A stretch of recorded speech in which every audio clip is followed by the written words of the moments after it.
सिंध मुख़्तलिफ़ मसइलनि सां जगड़ियल आहे। दारी आबादकारी हुजे, वधंदड़ इंतहा पसंदी हुजे, क़बाइली तकरार हुजनि, गैस ना आहे, लाइट ना आहे, रोड रस्ता तबाह आहिनि, बदमनी खां अलावा बि असां ॾिसूं पीपल्स पार्टी जो जेको 13 सालनि जो दौर आहे उनमें सिंध हुकूमत असां सम्झूं त मुकमल पीपल्स पार्टी मुकमल नाकाम थी चुकी आहे ऐं सिंध जी आवाम जेको आहे उहे मार्की करण लाइ हिन वक़्तु असां सम्झूं था त उहे इंतहाई उन्हनि में बेचैनी आहे ऐं नौजवाननि में स्पेशली इंतहाई बेचैनी आहे। हिन वक़्तु इदारनि में ऑनलाइन क्लासिस जो मामलो हुजे या जेको आहे एग्ज़ाम जेका फिज़िकल वरिता पिया वञनि, तव्हांजा ऑनलाइन क्लास था हलनि ऐं फिज़िकल एग्ज़ाम ॾियो, इहो बि हिकु वॾो मामलो आहे। लॉकडाउन जो मामलो आहे, पूरो जेको हिकु साल आहे उनमें इंतहाई वॾा मामला साम्हूं जेको आहे अची चुका आहिनि ऐं पीपल्स पार्टी जो किरदार बि जेको आहे साम्हूं अची चुको आहे। इन करे असां सम्झूं था त सियासी समाजी माण्हुनि खे, बाशऊर माण्हुनि खे गॾिजी वेही करे हिकु लॉन्ग टर्म पॉलिसी जोड़ी करे स्ट्रगल शुरू करणु घुरिजे, जंहिंसां वधंदड़ जेकी बेचैनी आहे माण्हुनि में उन्हनि जी मार्की करण लाइ को तयारु न आहे ऐं इदारा मुकमल तबाह आहिनि।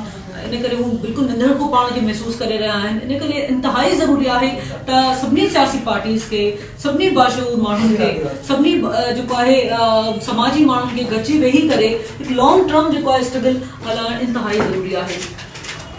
वेझराई में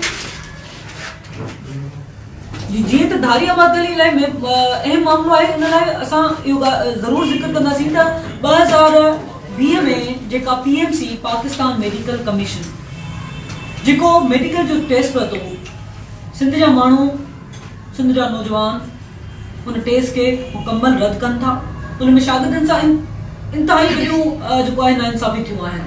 उनमें जंहिं ॾींहुं टेस्ट वरितो वियो उनमें कार्बन कापी न ॾिनी वई, जंहिं ॾींहुं रिज़ल्ट अचे थो उन ॾींहुं रिज़ल्ट आंसर की अपलोड न कई वई, क्वेश्चन पेपर अपलोड न कयो वियो, क्वेश्चन पेपर ठहण वक़्तु कंहिं बि सूबे सां को बि मुशावरत न कई वई। वफ़ाक़ हमेशह जीअं करे पाणी ते कब्ज़ा, करे कराची कमेटी पे जुड़ी वञे, करे पंहिंजो बेटनि ते कब्ज़ा, हमेशह खां वफ़ाक़ जो इहो ई शुरू खां इहो रहियो आहे ऐं अॼु बि असां सम्झूं था PMC जेको वफ़ाक़ जो इदारो आहे आणी तरमीम खां पोइ उन्हनि खे को बि हक़ नथो पहुचे, उन्हनि खे को बि हक़ नथो पहुचे त हू हिकु इदारो क़ाइमु करे पंहिंजा एग्ज़ाम वठनि। इन करे जेका सिंध जे शागिर्दनि सां जेका नाइंसाफ़ी थी आहे उनजो अज़ालो थियणु घुरिजे। पीपल्स पार्टी जो हिकु दफ़ो ॿीहर ख़ामोश रहणु एॾे अहम मामले ते, जॾहिं धारी आबादकारी इलाही अहम मामलो आहे, असां अक़लियत में तब्दील थींदा पिया वञूं ऐं पीपल्स पार्टी लिख चुप में सिर्फ़ु ऐलान करे हमेशह जीअं वरी ख़ामोश थी वेही रहे थी। हिन साल बि ईअं थियो आहे, अञा उहो मामलो हलंदड़ आहे, शागिर्द एहतिजाज करे रहिया आहिनि, पिटीशन्स लॻियूं पियूं आहिनि त वरी फेक डोमिसाइल जो मामलो साम्हूं थो अचे।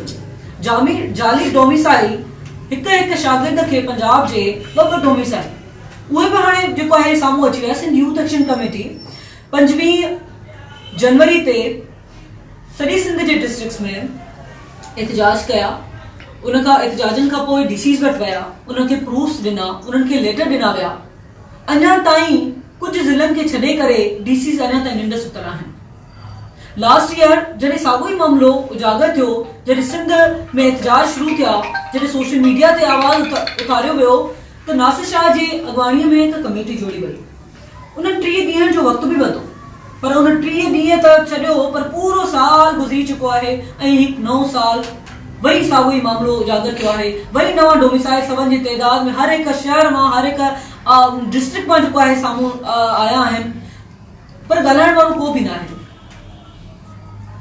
मामलो उते जो उते आहे।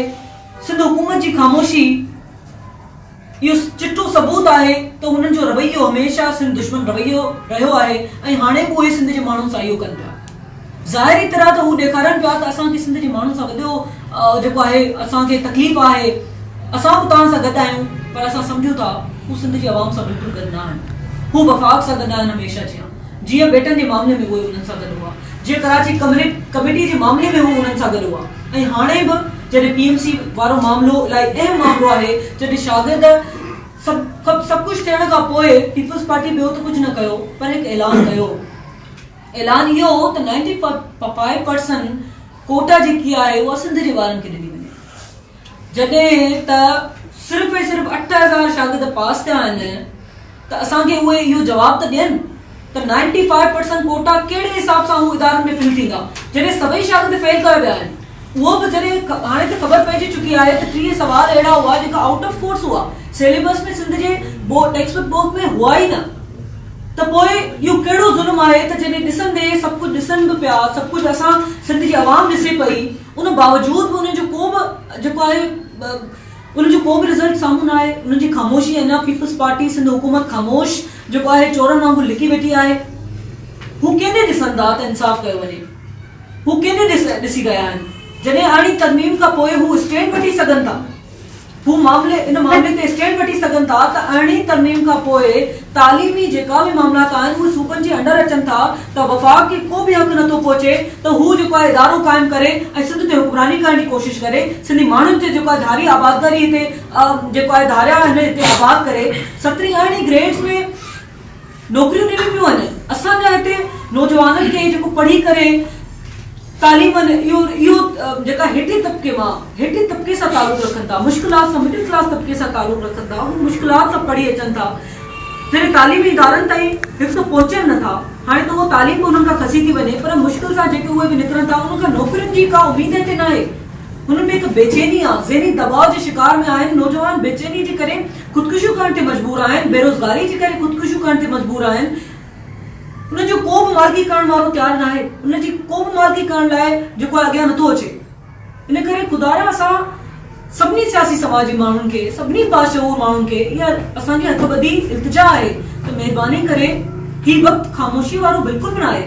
जॾहिं अहिड़ा असां सां वेसा घातियूं थी रहियूं आहिनि, जॾहिं ॾिसे वासी असां ॾिसूं था त ज़ुल्म थी रहियो आहे, एॾो वॾो ज़ुल्म सिंध जे नौजवाननि सां, माना तालीम बि था हाणे खसे रहिया उन्हनि खां, ऐं ॻाल्हाइण वारो को बि न आहे हुन ते। सिंध हुकूमत त ख़ामोश रही हमेशह खां रही आहे, पर छा असांजो फर्ज़ इहो शामिल न आहे त असां उन्हनि सिंध जे नौजवाननि में जेके बेचैनी आहे उन्हनि सां गॾु बीहजे, जॾहिं उहे सभई एहतिजाज करे रहिया आहिनि त उन्हनि जो आवाज़ बणिजे। इन करे असां सम्झूं था त सभिनी खे हिन वक़्तु सिंध जे हर हिकु फ़र्द खे, हर हिकु बाशऊर, हर हिकु सियासी समाजी माण्हू खे हिकु गॾु थी करे वेहणो पवंदो, लॉन्ग टर्म पॉलिसी जोड़नी पवंदी, लॉन्ग टर्म स्ट्रगल करणी पवंदी, जीअं असां सिंध जे जेको आहे मामलात ते जेको आहे पंहिंजे माण्हुनि जी इहा बेचैनी ख़तमु करे सघिजे ऐं उन्हनि सां बीहजे त जीअं असांजो ईंदड़ नसल हिते हिकु ग़ुलामी वारी ज़िंदगी न गुज़ारे जीअं असां गुज़ारे रहिया आहियूं। हिकु बहितर ज़िंदगी हर फ़र्द जो हक़ आहे। तालीम फ्री हुअणु घुरिजे, सिहत फ्री हुअणु घुरिजे, पर हिते ज़ुल्म इहो आहे त किथे का बि जेको आहे ज़िमेदारी खे खणण लाइ तयारु न आहे। सिंध हुकूमत त हुई बि जेको आहे हुनजो रवैयो सिंध दुश्मन रहियो आहे, ऐं हाणे जेको आहे चिटी सबूत जेको आहे साम्हूं अची विया आहिनि। इन लाइ असांखे सभिनी खे जुड़णो पवंदो, आवाज़ भरणो पवंदो, ऐं जेको PMC जे मामले ते जेको सिंध जे शागिर्दनि सां नाइंसाफ़ी थी रही आहे, फेक डोमिसाइल, ऐं उन खां पोइ जेको आहे हाणे बि पंजाब जो शागिर्द जेको आहे 3 सूबनि में वफ़ाक़ उन्हनि खे सीटूं ॾेई रहियो आहे, पर मेडिकल में सिंध जे शागिर्दनि खे को बि सीट न आहे, सभु सीटूं ख़तमु कयूं वयूं आहिनि। इहो किथां जो ज़ुल्म आहे? छा असां पाकिस्तान जो हिसो न आहियूं? छा असां सिंध जेको आहे पाकिस्तान जो हिसो न आहे? इन करे असां सभिनी खे स्टैंड वठणो पवंदो, बीहणो पवंदो, ताकी ईंदड़ नसल हिते बहितर हिकु ज़िंदगी गुज़ारे सघे।